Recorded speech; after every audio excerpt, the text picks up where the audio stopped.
So this is the best part of the session year for me. It's when we finish session and we get to travel around the state and tell everyone what we accomplished, particularly for those in the particular areas that we travel to.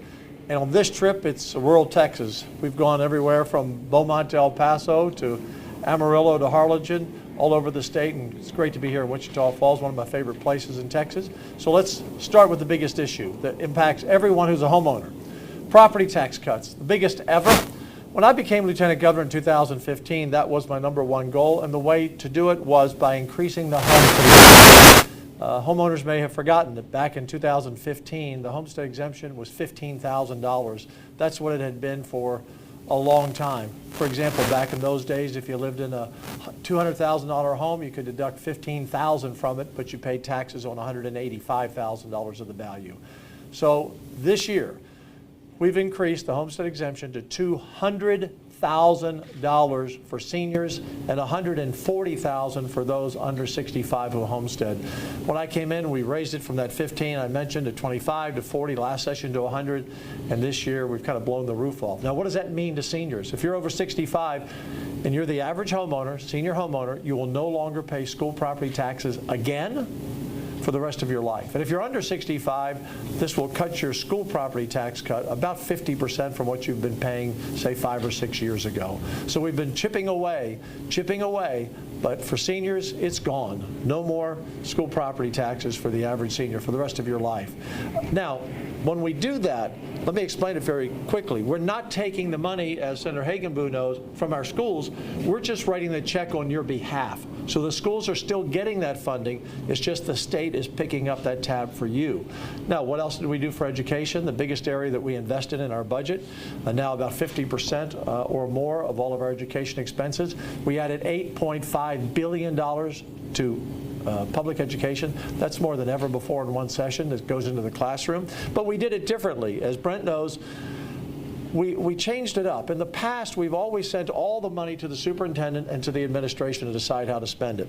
And we look back on those years, and it always didn't go to teachers as much as the legislature wanted, and to other areas. So this year we did it in buckets, and it was basically passed unanimously. There may have been a handful of no votes, but Republicans and Democrats said this was the way to fund our schools. So teachers, or if you know a teacher, your salary is getting a big bump. We're using $4 billion to increase your pay. And in rural Texas, where there's always been about a $10,000 pay gap between rural and urban suburban, we're closing that gap dramatically. So a few years ago, 5 or 6 years ago, the average teacher salary in Texas was $54,000, and as Senator Hagenbu voted for, today it will be $69,000 on average, going up significantly, and with some incentive programs it could even be higher. The second bucket we created was a bucket for everyone else who works in the schools, the bus drivers, the maintenance workers, the cafeteria workers, and some for infrastructure programs. So we set a bucket of money for that. Then we have a bucket of money for nearly $1 billion for special needs children, and also for school security, another bucket. The superintendents will still get the regular pupil funding, which is now closing in $16,000 to $17,000 per student. All money's counted in, that they can spend as they wish, but we wanted to be sure that teachers got their money first directly to them. And we passed school choice. Now, there's been a great myth out there on school choice that we're taking money away from public education. Absolutely not true. Look, 95% of the kids in Texas or more are always going to go to public schools. That's what we fund the most, the biggest part of our budget, and we'll always do that. But not every parent wants to send their child to the public school that they're zip coded into. That's why some homeschool. That's why some go to charter schools. And now school choice. School choice, the biggest launch ever, beginning in 2026 year school, because we got to set it up over the next 9 to 10 months. $1 billion for about 100,000 students. So I want to compare, to end this argument of it's taking money away from public education. $1 billion against $44 billion for public schools. $1 billion for school choice, $44 billion approximately per year for public education. 100,000 students in school choice and 5.5 million in public schools. So there's no comparison. There's not taking anything away from public education. Like I said, we spent more money than ever. We're also looking at kicking woke out of our schools. And let's get back to the basics and teach our students what they need to know to go into college, the military, community college, four-year university, go out in their career, whatever they want to do. And last session, we ended boys playing girls sports in Texas. So that was that step. This step this year, We're putting our values back into the classroom, values that most Texans believe in. We're putting the 10 Commandments in every classroom. It's not an unfunded mandate to the schools. Individuals in each community can adopt a school or adopt a classroom and put in the 10 Commandments. 16 by 19, the same words we have on the 10 Commandments on the Capitol grounds, approved by the Supreme Court before. And so it's up to churches to adopt a school, individuals, companies to put in the 10 Commandments into the classrooms. The schools are required to post them. And we're bringing prayer back to public schools. Senate Bill 11. We're not compelling anyone to pray or telling them who to pray to, but we are giving that private time if they so want it. I've always been confused, Senator Hagenbu, that we take our kids and our grandkids to Sunday school and then on Monday through Friday we say, you can't talk about God. This makes sense. We got to have the freedom to do that. And it makes no sense to those kids. Hey, Mom, how come I can't talk about it in school? So big issues in that regards. Law enforcement. As Lieutenant Governor, as Republicans, we stand behind our law enforcement. We're not the blue states like what's going on in California right now and elsewhere around the country, or blue cities. We fund our police. So last session, I created a program in the Senate to put $350 million into rural Texas for law enforcement. So sheriffs have a minimum salary of $75,000. Many of them were making in the 30s and 40s before that. And the deputies now are not making $25,000 a year or $30,000. They're up to about $40,000 a year or more. And jailers, that program continued. The biggest thing we did on law enforcement is we closed the border. And I knew we would always do it. I was campaign manager for chairman for President Trump, all three of his elections in Texas. And I knew on day one the border would be secured. Joe Biden made excuses. Oh, I need Congress. I need money. I can't do anything. There's nothing we can do. The border's secured. It was all lies. On day one, the border was secured, and it stays secured. And instead of 2 million crossing the border this year, it's just down to a fraction. And we're going to continue to make those efforts. But some of the money that we've saved in border security, because we were spending billions a year, because the White House finally backed us and worked with us, we put that money we saved into that property tax relief. And infrastructure. Put billions of dollars into water development over the years ahead, because that's going to be a commodity we have to address into our roads. We spent more money in building roads around Texas than ever before. And then most importantly, our infrastructure for the grid. We need more natural gas plants. Last session, we put in $5 billion to build more natural gas plants through incentives. This year, another $5 billion into that. Wind and solar are fine, but when the wind's not blowing and the sun's not out, quite frankly, we don't have enough power. So we have to address that with dispatchable power so we can turn on the switch and the lights come on. The last topic I'll take, and then we'll open up some questions, and I want Senator Hagenbu to give you his perspective as a freshman who did a great job this year in the Senate. The perspective on THC. It's been talked about a lot. Here's what people have to know, and a lot of people don't understand this, but a lot of people have learned about it the hard way. The testimony on THC that's sold in our vape and smoke shops around Texas is devastating. The woman who testified, her 20-year-old, went to a smoke shop, bought some products, and ended up walking in front of a train, didn't know where he was. Or how about the 15-year-old in Houston this year, bought some gummies and shot his mother 3 times in the chest? Or how about the school district just this past weekend in the Dallas area, where they had to send 7 seniors at a graduation function to the hospital, and some of them had to stay over because of the gummies they had eaten that had been distributed. Look, this is not a game. I understand some people out there disagree with the policy, but it is not legal. The federal government has not legalized pot across the country. And we passed a hemp bill in 2019, Senator Charles Perry, and he said at the time, if anyone takes advantage of this hemp bill, we will close you down. So here's what's happened in the last 3 to 4 years. 8,000 smoke shops and vape shops have opened up in Texas. To put in comparison, we only have 1,100 McDonald's. So there are 8 times more smoke shops. And what are they selling? If you've never been in one, they're selling gummies and candy and popcorn and cookies and drinks to attract young people to buy them to get hooked on this very potent THC. Higher levels than what your grandfather or some relative or maybe you smoked back 20 or 30 years ago. I never smoked pot, don't know, but I do know the testimony from our medical for our medical doctors, it's 3 to 4 times the old days. It's very potent, very dangerous. No one knows what's in these products that come here from California, from Colorado, from Mexico, from China. You don't know what you're buying, and it's dramatically impacted the calls into our poison center. They're up about 500% on THC issues.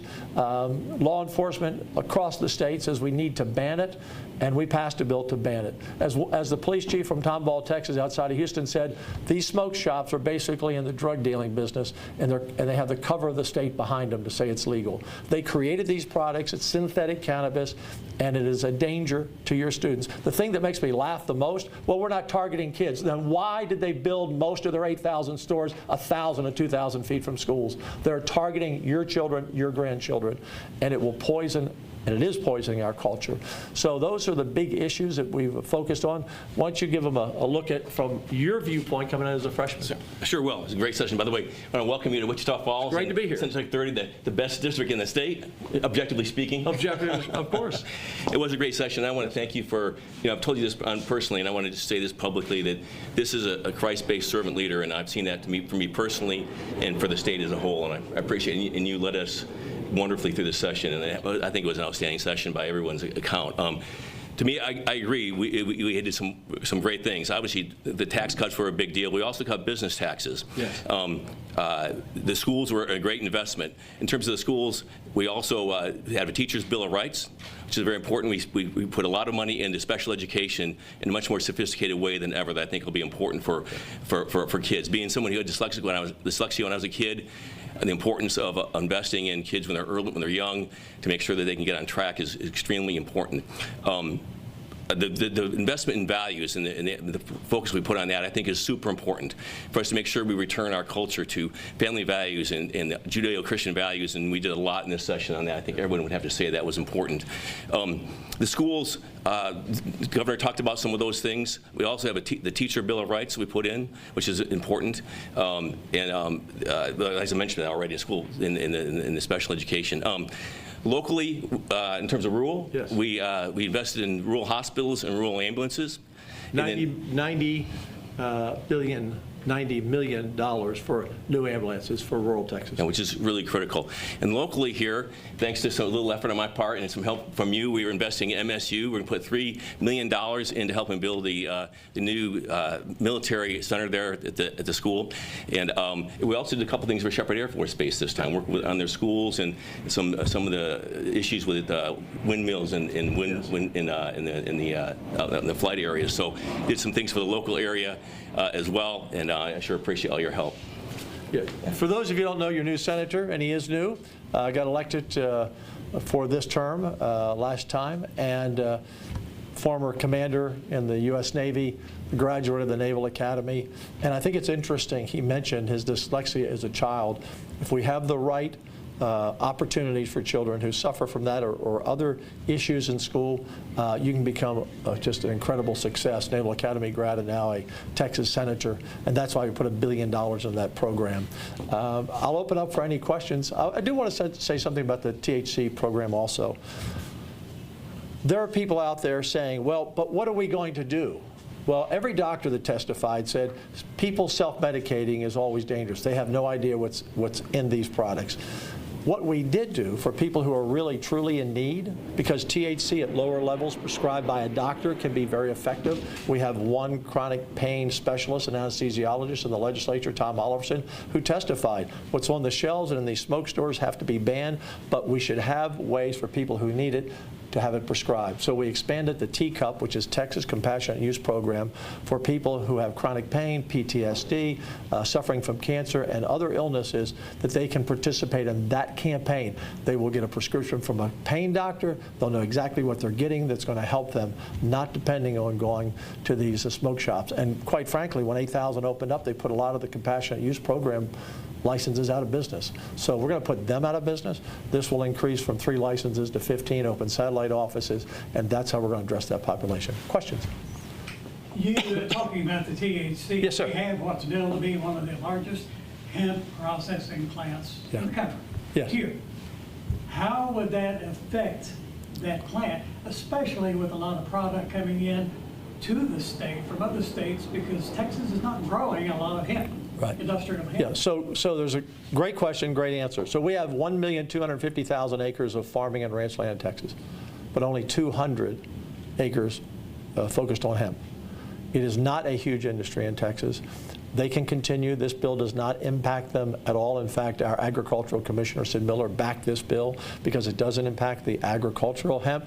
It only impacts people who use it and then mix it with other chemicals to create consumable products. That's the difference. That's the difference. Do you think the governor's going to sign it? Is he just going to let it ride, or give us the inside skinny on that? Yeah, the inside skinny is. We won't tell anyone. Yeah, great question. The inside is that my job is to pass strong legislation to protect the health and welfare of the state, and the governor will make those decisions. So I know where his heart is, I believe.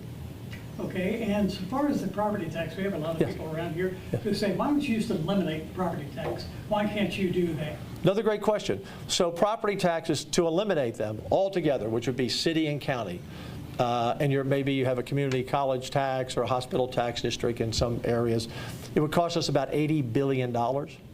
$80 billion. Our whole budget, state funds are about 232. You wouldn't have much money left for education or health care. You can only fund government in three ways. It's sales tax, income tax, or property tax. We're never going to have, as Republicans are in charge, in fact, we put a constitutional requirement in that the people overwhelmingly voted for never to have an income tax. You just take that off the table, which is a good thing. And then we don't have a statewide property tax, but it is how we fund our schools. And that's what we're doing now. We're taking the sales tax we collect, if you think about it, that's where we get most of our money. And we're now taking that sales tax and paying people's property tax bill at their local schools. So again, for seniors, we've just eliminated, to go to your question, it's been a dream of mine. We're eliminating school property taxes for the average senior over 65 homesteading their home. So we've done that with sales tax money we collect, putting that back to pay those tax bills, cutting it in half for others under 65, and I believe in a few years we can eliminate that school taxes for them as well. But we can't eliminate we can't pay, we don't have the money coming in from sales tax to pay for all the county taxes, all the city taxes, all those taxes. But we have to make sure our cities and counties aren't increasing their taxes more than they should. And we closed some loopholes on waivers. We didn't really have the issue in rural Texas, but we had some big cities that made excuses of increasing their taxes for various reasons, and we've closed those loopholes. So. Yes, sir. One of the things that was on Governor Abbott's agenda item was to address bail and reform bail. Yes. What were you able to accomplish this legislative session regarding bail reform? Great question. Great question. So as Lieutenant Governor, we have passed bail reform out of the Senate. I think this is the fourth session in a row, so that's 6 or 8 years, 3 or 4 sessions. It's never gotten a whiff of a chance in the House. And I thank the Speaker, Dustin Burrows, new Speaker, but we worked well with him on all these issues. So we passed 2 major reform bills this session, actually 3 major bail reform bills that will keep felons behind bars. The 2 bills it did not pass, were SJR 1 and 87. And what that would have said, if you're an illegal immigrant and you've already been charged with a felony and you commit another charge with another, you can't get out. And we needed 100 votes on that for a constitutional issue. We passed it easily. Democrats and Republicans in the Senate passed it easily. I think we passed it 28-3 or something like that. But in the House, almost every Democrat voted against that. So that's the reason that bill failed the Democrats in the House. Secondly, there was another bill that if you're already out on a murder charge, and we were going to name one of these bills after Jocelyn Nungary, who I got to know her parents very well and still do. That was the little girl in Houston who 2 illegal immigrants already arrested and charged with a serious crime that they should have never been out of jail, killed that little girl. And the Democrats in the House killed that bill. Look, we work very well with our Democrats in the Senate. We passed a lot of legislation. The budget voted 31-0, for example. They backed us on the THC. All these issues. They backed us on bail reform. In fact, Senator Royce West, Democrat from Dallas, stood up on the floor and said every Democrat in the House should pass this legislation. But the Democrats in the House have killed these 2 important bills. So there is a difference in the parties when it comes to some of those issues in the Texas House. I got time for one more question because we have to move on. Yes, ma'am. The bill which provided a significant pay raise to teachers is unprecedented. How will this raise positively impact students, teachers, and their families? Great question. So I used to be education chair in 2013, my last year in the Senate. And I remember asking, because my wife was a teacher, my mother-in-law, my daughter-in-law, all teachers. And I even did my own student teaching. I never became a full-time teacher, but I did my own student teaching when I was in college a long time ago. And I asked the question, why aren't we getting the best and brightest out of college to going into education and being a teacher? And the person, whoever it was, said, Mr. Chairman, it's very simple. Back in the 50s and the 60s and 70s and 80s, women in America had two choices: become a teacher and a nurse. They really didn't have an opportunity to go into business like they have now. And of course, we want women to go into every field and explore everything that they want. And so that was too late in coming. But the point was that about half the college population that graduate are women. And up until the 90s, really, those women chose either nursing or teaching, and we've lost that group, and more men have come into it, but the pay has not been there. Why, male or female, why would you graduate from college if you can start out making $10,000 to $15,000 more in the private sector and get a nice raise every year instead of that $1,000 a year?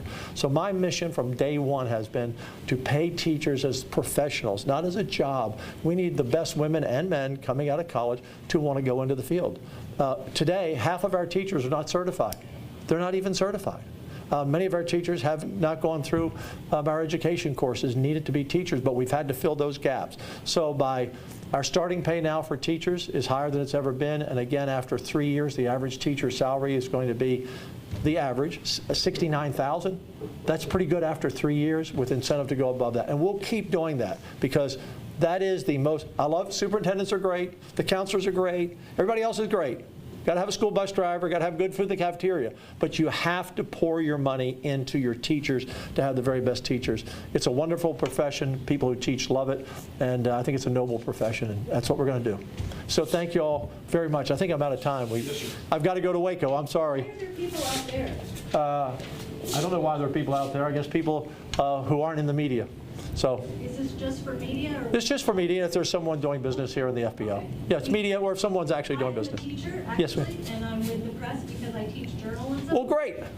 And I am a teacher, and I have to accept everyone into Yeah. the space, and I was wondering why Yeah. you don't accept them in the space. Ma'am, we're not accepting anyone. Yes, you We did. have You to. said they could not come in. Yep. You said that he said they couldn't come in, and Ma'am. you're right there waving. Man, they're not part of. I'm a teacher. I Okay, have to allow great. everyone. You said this was a press conference. It's a press conference for and journalists. it was alerted, and Yes. why are they not allowed in? I just answered your question. They're not journalists or they're not journalism teachers. Okay? We have so much room for so many people. Why won't you? This is a wonderful place to be, and we Yes. have lots of people. Yeah, I think there are with 9. varying I think I see. ideas. I think I see 3. But anyway, ma'am, I gave you the answer. I'm sorry you don't accept the answer, but we have a press conference and it's open for the media. We don't invite hundreds of people to come in, but we wouldn't be able to manage that. I gave you my It's a answer. wonderful country. Yes, Why it do is a you not wonderful allow country. Everybody in. And you know they can all contact me in my office. They can write a letter. They can make a call. We follow up on everything we I wonder get. why So you thank come to you. Wichita Falls. Because we love Wichita Falls. Because we love rural Texas. I've been here since 1990. Yes. And by the way, do you like, I ma'am? have to entertain every question that comes Yeah. into my Yeah. classroom. But even your I don't classroom. understand why you won't allow them in. They're right there. They have come, they have taken off work, Yeah. and I will go out. I will be escorted out if you want me to. No, be you don't. No, I'm not escorted asking you to out. leave. But they need to come in and see you. They got off work. They want to be here. They run businesses. Actually, one was the editor of our newspaper here in town, and they're standing there waving. You know, ma'am, you know one of the They're reasons, not. Ma'am? They're not anyone that you should be afraid of. Ma'am, except ma'am, maybe me, ma'am, we're not afraid of you, but we don't want to be disruptive to try to get our message Why are out. they not allowed in? Okay. Sir, Ma'am, I elected you. Yes. I have paid good money. I'm a teacher. Yeah. Why are they not allowed in? It's not open for everyone to come to the press Why? conference. The newspaper had it that way. Yeah. Ma'am. Come here. Get me on camera. All right, ma'am, I'm sorry. People wanted to come in. Ma'am, I hope you like your raise. Not allowed to come in. Mr. Patrick. Mr. Patrick. Thank you, sir. You threw gummies at a press conference. I know there were people